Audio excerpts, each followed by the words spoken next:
Bueno, pues vamos a iniciar definitivamente ya este sexto capítulo del cielo y el infierno. Y aquí Kardec nos va a hablar sobre la doctrina de las penas eternas. Hoy en concreto vamos a estudiar de dónde proviene esta doctrina que condena al fuego eterno al que comete errores. Como una anécdota cultural, esta foto que podéis ver es un fragmento de la obra La puerta del infierno, que la realizó el escultor Auguste Rodin y con la colaboración de la escultora Camille Claudet. Y fue elaborada fue por un encargo del entonces ministro de Instrucción Pública y Bellas Artes de la República Francesa, en el que se le solicitaba que tomara como inspiración la Divina Comedia de Dante. Y esto lo podemos ver en el Museo d'Orsay, pero también hay otras copias en otros museos del mundo. Bueno, esto era simplemente una anécdota. Pues vamos a empezar este capítulo sexto y nos dice Kardec que la creencia en la eternidad de las penas pierde cada día tanto terreno que sin ser profeta, cada uno puede prever su fin. Ha sido combatida con argumentos tan poderosos y tan perentorios que casi parece superfluo ocuparse de ella de hoy en adelante, y basta dejarla que se extinga. Bueno, sin embargo, Kardec le dedica este capítulo sexto para dar argumentos racionales sobre la imposibilidad de que existan penas eternas. Hay todavía muchos seguidores religiosos que por falta de conocimientos, por seguir dogmáticamente una religión sin preguntarse por las cuestiones esenciales de la vida, creen aún en que los malos se consumen en el infierno eternamente. La doctrina de las penas eternas, como la del infierno material, tuvo su razón de ser cuando ese temor podía ser un freno para los hombres poco adelantados intelectual y moralmente.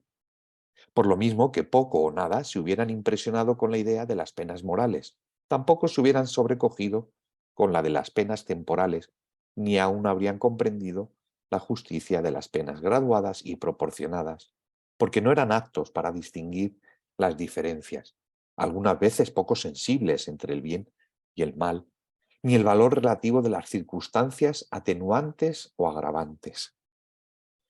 Cuanto más cerca están los hombres del estado primitivo, tanto más materiales son. El sentido moral se desarrolla en ellos con más lentitud. Por esta misma razón, solo pueden tener de Dios y de sus atributos una idea muy imperfecta, lo mismo que de la vida futura. Asimilan a Dios a su propia naturaleza. Naturalmente, el principio inteligente experimenta en la materia antes de dar el paso de reconocerse como un ser espiritual que no está sujeto eternamente a ningún planeta. Y la evolución es lenta si lo medimos con nuestro concepto del tiempo. Entonces, el desarrollo de la ética y de la moral es gradual también. De ahí la dificultad de saber distinguir el bien del mal, pues en un principio el ser humano está todavía muy influenciado por los instintos. Ese Dios que imaginamos, pues es un Dios parecido a nosotros, que es lo que podemos comprender en ese estado. Es un Dios poderoso y no como autoridad moral, porque ya hemos dicho que la moral todavía no es muy comprendida, sino que es poderoso porque su reino se basa en la fuerza material. Por eso las catástrofes naturales son interpretadas como castigos de ese Dios guerrero. La venganza implacable, los castigos terribles, eternos, nada tenían que contradijeran la idea que tenían formada de Dios, ni que repugnase a su razón. Si nosotros éramos implacables y crueles con nuestros enemigos, ¿cómo sería entonces ese Dios si es superior a nosotros? Pues todavía sería más terrible, más temible. Para el ser que se encuentra en ese estado de costumbres y pasiones bárbaras, la necesidad religiosa camina también en ese sentido. Por eso todavía no está en condiciones de pensar en una religión espiritual basada en el amor y en la sabiduría. Por todo ello, no debemos juzgar a Moisés y sus leyes porque era lo que necesitábamos en ese momento, al igual que la figura de un Dios vengador. Según se fue desarrollando el espíritu, el velo material se fue disipando poco a poco para comprender las cosas espirituales. Pero esto solo se verificó gradualmente. Cuando vino Jesús, pudo anunciar un Dios clemente, hablar de su reino que no es de este mundo y decir a los hombres: amaos unos a otros, haced bien a los que os odian. Siendo así que los antiguos decían: ojo por ojo, diente por diente. Pero fijaos cómo esta última frase, que aunque han pasado muchos siglos después de haberse pronunciado, tiene todavía mucha resonancia, ¿no?, en nuestro interior. Con respecto a la época en la que vivió Jesús, algunas mujeres y algunos hombres pudieron comprenderle, ¿no? Pudieron comprender el significado de las enseñanzas de Jesús, aunque no pudieran entenderlas en toda su amplitud. Y estas personas bueno, pues habían tenido también otras experiencias físicas y habían adquirido un desarrollo tal que pudieran asumir estas enseñanzas, ¿no?, que se mostraban como nuevas. Sin embargo, Cristo no pudo revelar a sus contemporáneos todos los misterios del porvenir. Él mismo dijo: tengo todavía muchas cosas que deciros, pero no las comprenderíais. Por esto os hablo en parábolas. Sobre todo en lo relativo a la moral, es decir, los deberes de hombre a hombre. Fue muy explícito porque, haciendo vibrar la cuerda sensible de la vida material, sabía que le comprenderían. Sobre los demás puntos se limitaba a sembrar, bajo una forma alegórica, los gérmenes de lo que debería desarrollarse más tarde.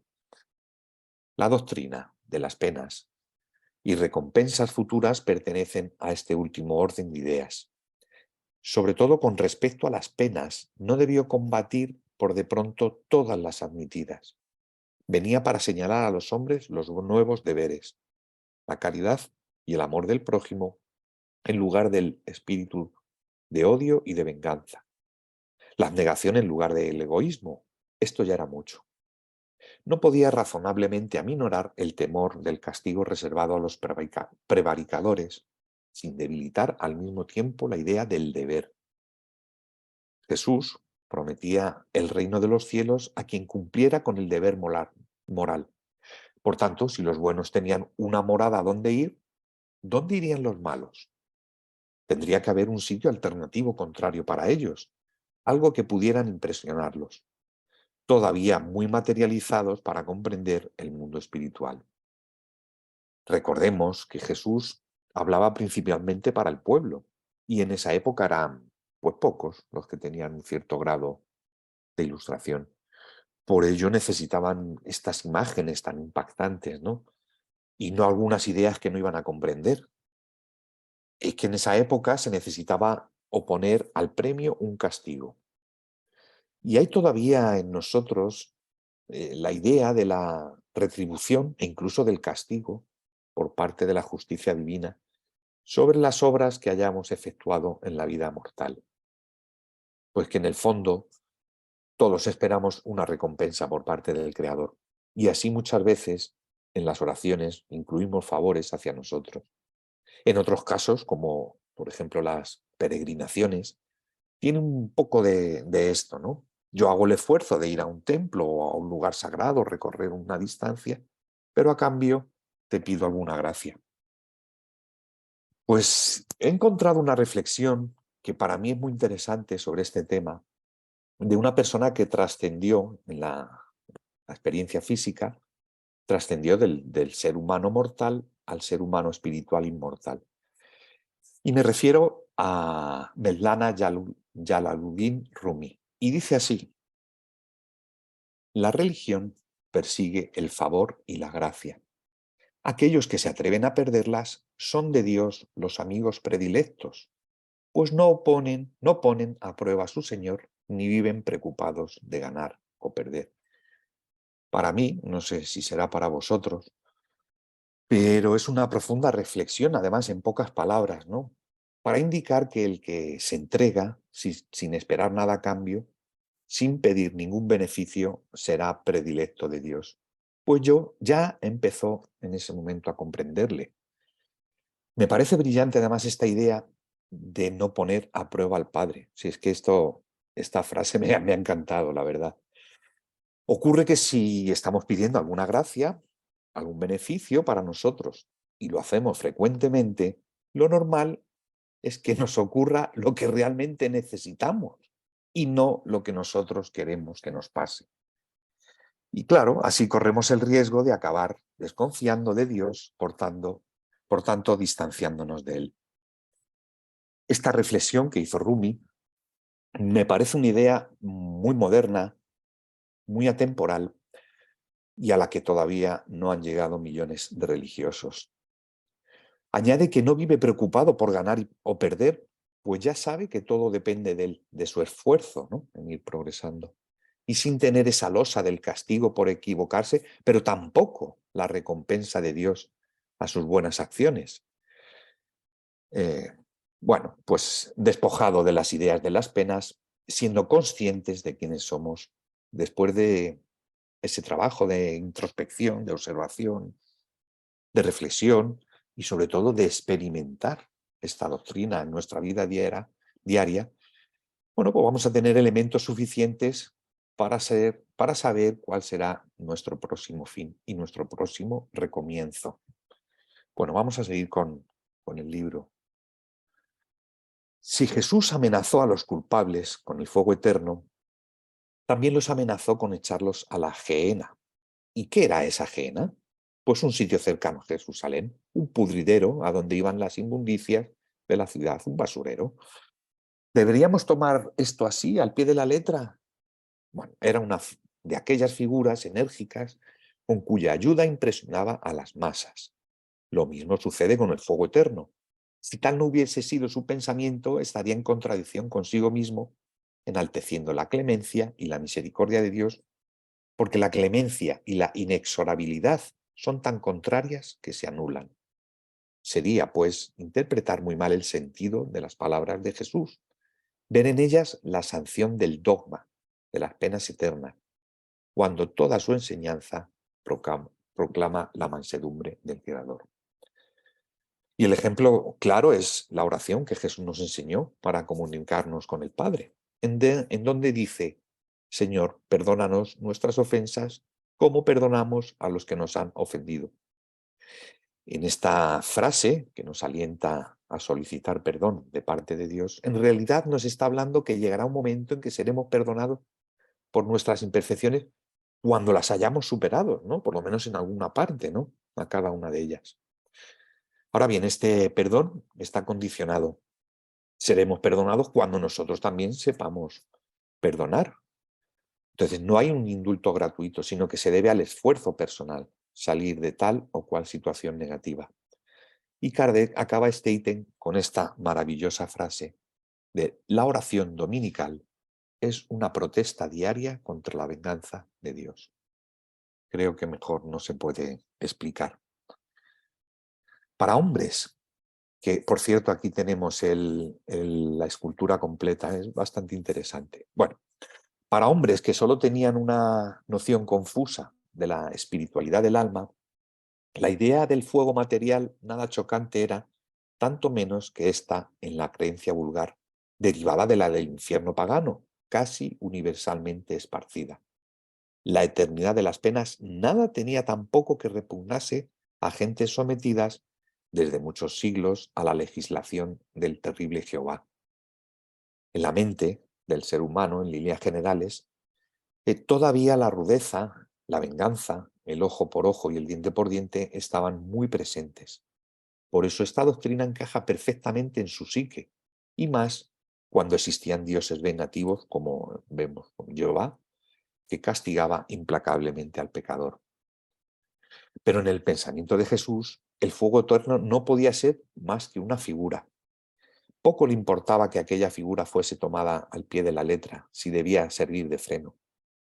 Bien sabía que el tiempo y el progreso se encargarían de hacer comprender su sentido alegórico, sobre todo cuando, según su predicción, el Espíritu de verdad vendría a iluminar a los hombres sobre todas las cosas. Y aquí tenemos que entender que Jesús tenía otras prioridades que eran más importantes que la idea esta de las penas eternas. Pues era cuestión de tiempo que las ideas sobre la eternidad del sufrimiento fueran disipándose. El ser humano, al ir desarrollando en su interior esa chispa divina, que es el amor, va conectándose, aunque sea inconscientemente, con Dios, creando un vínculo con Él de tal manera que va olvidando esas ideas pesimistas sobre la eternidad de las penas, de la misma forma que va aprendiendo nuevas formas de vivir más felices y más seguras. En cuanto al fuego eterno, podemos tomarlo como un instrumento que usa la justicia divina para purificar a quienes han cometido errores deliberadamente. Evidentemente no es un fuego físico y sí un sufrimiento moral, ¿no? Cuando más allá de la tumba mm, nos contemplamos desde el cuerpo espiritual y comprendemos el daño que hemos hecho. Claro está que esto pasará cuando hay un reconocimiento, ¿no? Primero tiene que haber un reconocimiento de nuestros errores y naturalmente estamos hablando de algo temporal, nunca eterno. El carácter esencial de las penas irrevocables es la ineficacia del arrepentimiento. Jesús, pues, jamás dijo que el arrepentimiento nunca hallaría perdón ante Dios. En todas las ocasiones muestra a un Dios clemente, misericordioso, dispuesto a recibir al hijo pródigo a su regreso bajo el techo paterno. No lo presenta inflexible más que con el pecador endurecido, pero si tiene el castigo en una mano, en la otra siempre tiene el perdón para el culpable cuando éste vuelve sinceramente hacia él. Kardec no podía haber puesto un ejemplo más claro sobre esa misericordia de Dios con esta parábola del hijo pródigo, ¿no? Aquí lo podemos ver como un ser humano que está en disposición de su libre albedrío y se lanza a la vida con mucha efusión hasta que se da cuenta que se ha equivocado. Entonces es cuando entra el arrepentimiento, ¿no? Pero después, con coraje y con humildad, regresa a casa del Padre, el cual le acoge con una fiesta, ¿no?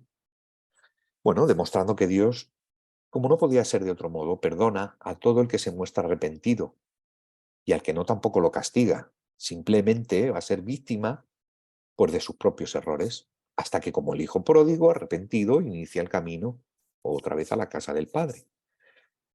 Pero bueno, este camino no es de color de rosa, ¿eh? Precisamente no es de color de rosa, ¿no? Porque exige saber sufrir por los errores cometidos. Exige también saber ser humilde y, por tanto, trabajar el orgullo para poder regresar a casa del Padre. Por ello no es nada fácil, ¿no? Y no podemos decir que no produzca un dolor interno, ¿no? Ese recorrido otra vez de vuelta a la casa. Sin embargo, las palabras de Jesús son fuertes, son contundentes contra el ignorante endurecido. En el fondo, en un análisis superficial, le trata como a un niño rebelde, engreído, orgulloso. Entonces Jesús le habla en un lenguaje rudo que le es cercano, un lenguaje que el que se ha equivocado lo pueda asimilar mejor. Todas las religiones primitivas, de acuerdo con el carácter de los pueblos, tuvieron dioses guerreros que, que combatieron mandando los ejércitos. El Jehová de los hebreos les daba 1000 medios para combatir a sus enemigos. Les premiaba con la victoria o les castigaba con la derrota. Según la idea que se formaba de Dios, se quería honrarle o aplacarle con la sangre de los animales o de los hombres. De aquí proceden los sacrificios que tan importante papel hicieron en todas las religiones antiguas. Bueno, estas religiones primitivas iban de la mano de acuerdo con el progreso moral de estos pueblos. En realidad es el periodo infantil del ser humano, en donde pensábamos que el Dios al que idolatrábamos era mejor que al que idolatraban los pueblos vecinos. Entonces toda ofrenda material era poca cosa. Y como vemos, hacíamos incluso sacrificios humanos. Los judíos, que habían abolido los sacrificios humanos, los cristianos, a pesar de las enseñanzas de Cristo, creyeron por mucho tiempo honrar al Creador entregando por millares a las llamas y a los tormentos a aquellos que llamaban herejes. Eran, bajo esa forma, verdaderos sacrificios humanos, puesto que lo hacían para mayor gloria de Dios y con acompañamiento de ceremonias religiosas. Desde luego que observamos, ¿no?, las grandes contradicciones del ser humano. El hecho de que los religiosos de más alta jerarquía, que se autoproclamaban como verdaderos representantes de Dios, Tenían tanto poder que se permitieron el lujo de creerse dioses. Y desde esa autoridad no moral, sino una autoridad política, económica, social y religiosa, cometieron, como sabemos, auténticas matanzas, acompañadas de crueles torturas, y todo ello en nombre de Dios. Dice Kardec que hoy mismo invocan todavía al Dios de los ejércitos antes del combate y le glorifican después de la victoria. Y esto muchas veces por las causas más injustas y más anticristianas que podamos encontrar. Y así sigue siendo todavía, como lo vemos a día de hoy. ¿Cuán tardío es el hombre en desprenderse de sus preocupaciones, de sus costumbres y de sus ideas primeras? ¿Cuántos siglos nos separan de Moisés? Y nuestra generación cristiana ve todavía huellas de los antiguos y bárbaros usos, admitidos o al menos aprobados por la religión actual. Así no necesario el poder de la opinión de los no ortodoxos, de aquellos apellidos herejes para concluir con las hogueras y hacer comprender la verdadera grandeza de Dios. Pero a falta de hogueras, las persecuciones materiales y morales están en todo su vigor. Tan arraigada está en el hombre la idea de un Dios cruel, imbuido de sentimientos que se le inculcan desde la niñez. ¿Puede el hombre admirarse de que el Dios que le representan, honrándose por actos bárbaros, condene a eternos tormentos y vea sin piedad los padecimientos de los condenados? Sí, son algunos filósofos impíos, en sentir de algunos, los que se escandalizaron a ver el nombre de Dios profanado por actos indignos de él. Son aquellos que lo mostraron a los hombres en toda su magnitud, despojándole de las pasiones y de las pequeñeces humanas que le atribuían una creencia poco ilustrada. La religión ganó en dignidad lo que perdió en prestigio exterior, pues si son menos los hombres adictos a la forma, es mayor el número de los que son con más sinceridad en su corazón y en sus sentimientos. Pero al lado de aquellos, ¿cuántos hay que quedándose en la superficie han venido a parar a la negación de toda providencia? Por no haber sabido poner a tiempo las creencias religiosas en armonía con los progresos de la razón humana. Han hecho surgir el deísmo, en los otros la incredulidad absoluta, en otros el panteísmo. Es decir, el hombre se hizo Dios a sí mismo por no ver uno bastante perfecto. Y es que nos cuesta, ¿no?, ir tomando conciencia de nuestra esencia espiritual, ¿no?, de ir abandonando ese concepto del Dios castigador. En el fondo, si todavía somos vengativos, lo lógico pensar que Dios también lo es y que muestra su poder a través del castigo. Pero lo que más nos puede asombrar hoy en día es que ese castigo sea irremediable, que sea para siempre. Es por ello que surgieron filósofos que se alejaron no solo de ese concepto de la doctrina de las penas eternas, sino que también muchos se fueron alejando de la idea de Dios. Por otro lado, es normal que aparecieran pensadores que se quitaran el yugo del dogmatismo y exploraran nuevos caminos para la comprensión del ser, aunque tomaran la vía del ateísmo, ¿no?, en la cual yo creo que no permanecerán por mucho tiempo anclados en esas ideas, porque más tarde o más temprano lo van a llegar a comprender. Sin embargo, nosotros sabemos que tal vez en el pasado, en vidas anteriores, pudimos estar de acuerdo, ¿no?, con esta doctrina de las penas eternas, que será lo más probable, incluso haber actuado cruelmente en nombre de Dios. Pero bien, la doctrina espírita nos hace comprender que todo está sujeto a la ley de progreso. Por tanto, todo tiene su tiempo. En razón a nuestra condición moral y a nuestros conocimientos, así podremos entender a Dios. La sociedad se va transformando lentamente a medida que vamos desentrañando ese misterio, ¿no?, de la vida. Y nos toca a nosotros hoy aceptar lo que nos parece lógico y racional, pero teniendo en cuenta que en otras épocas hemos tenido, pues, otros pensamientos y hemos actuado de distinto modo, ¿no?, que lo vamos a hacer hoy. De la misma manera que nuestro comportamiento de hoy y nuestros pensamientos con toda probabilidad serán distintos que los que tendremos en el futuro. Y no por ello estamos equivocados hoy.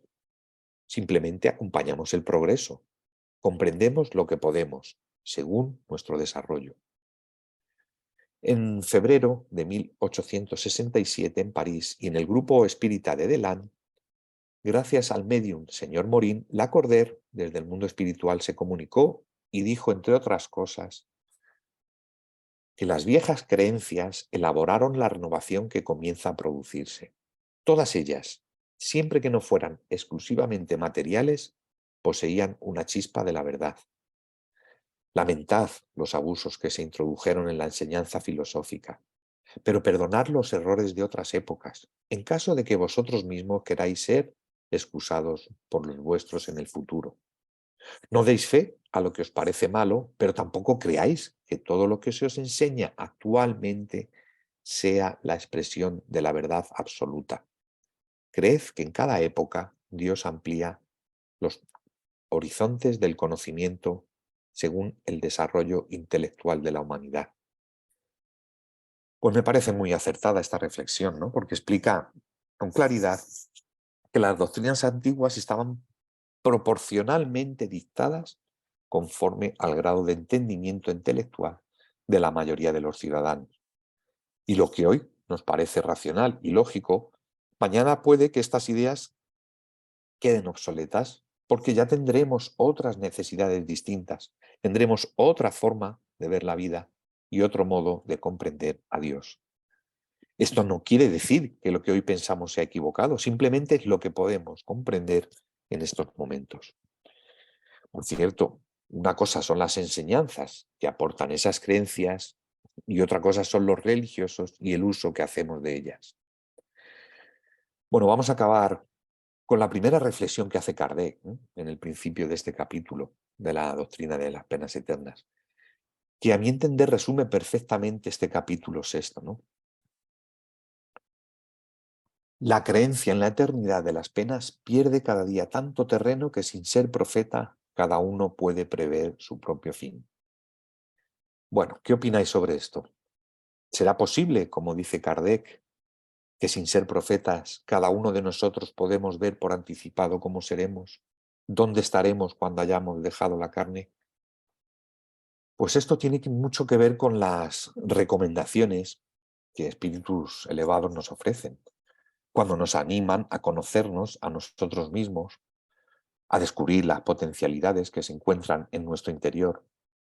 Bueno, entonces si hacemos ese trabajo con honestidad y tampoco sin olvidarnos de la sombra, ¿no?, que aún todavía ocupa un espacio en nuestra personalidad, pues yo creo que estaremos en condiciones de prever, como dice Kardec, nuestro propio fin.